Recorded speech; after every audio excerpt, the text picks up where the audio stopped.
Mari kita baca soalan. Satu eksperimen memberikan pasangan nilai X dan Y, dan kedua-duanya dikaitkan oleh satu formula ringkas dengan dua pemala tidak diketahui, A dan B, yang perlu kita cari.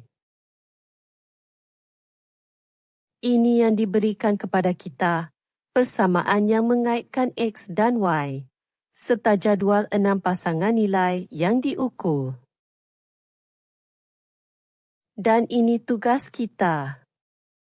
Isikan nilai 1 per Y, plotkan menentang X, lukiskan garis lurus penyuaian terbaik, kemudian baca nilai Y apabila X sama dengan 4.5, dan cari A dan B. Jadi ini gambaran keseluruhannya. Kita ada persamaan dan data, dan kita perlukan nilai songsang, nilai Y pada 4.5, dan dua pemalar itu. Sebelum sebarang nombor, mari fahami idea besarnya dahulu. Pada asalnya, graf Y menentang X ialah lengkung, bukan garis lurus. Hukum linier ialah helah untuk memplot semula data itu supaya ia menjadi lurus.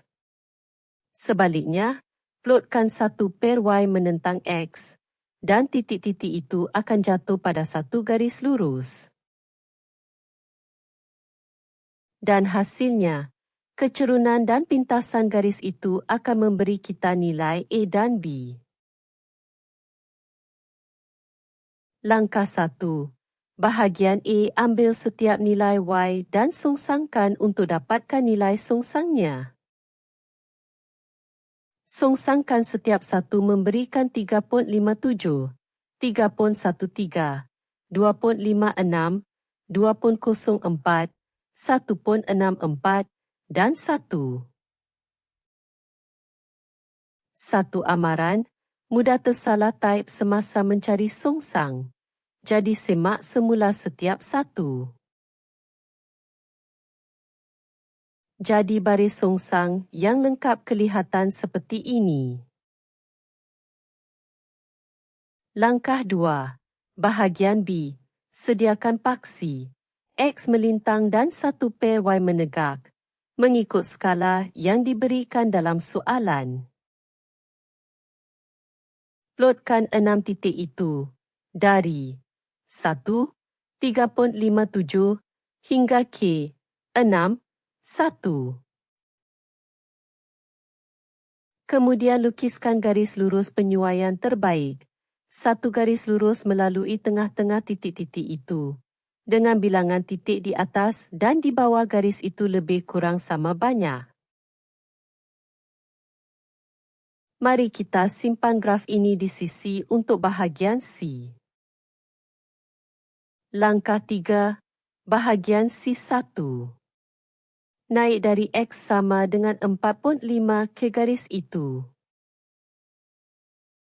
Kemudian melintang ke paksi. Bacaannya lebih kurang 1.75. Bacaan itu ialah 1 per Y. Jadi songsangkan semula untuk dapatkan Y. Itu lebih kurang 0.571.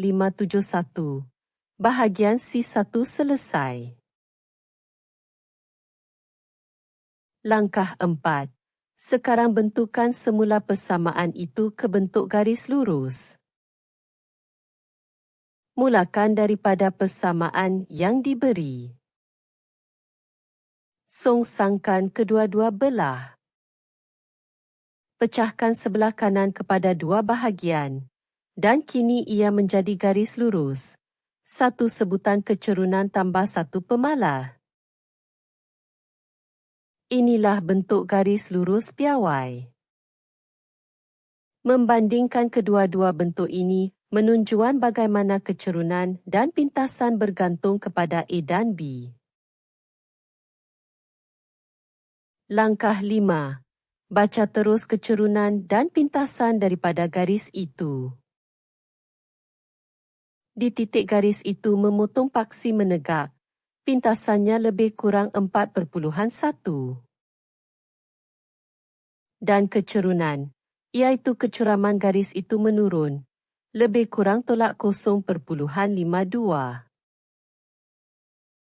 Jadi kecerunannya ialah tolak 0,52 dan pintasannya ialah 4,1.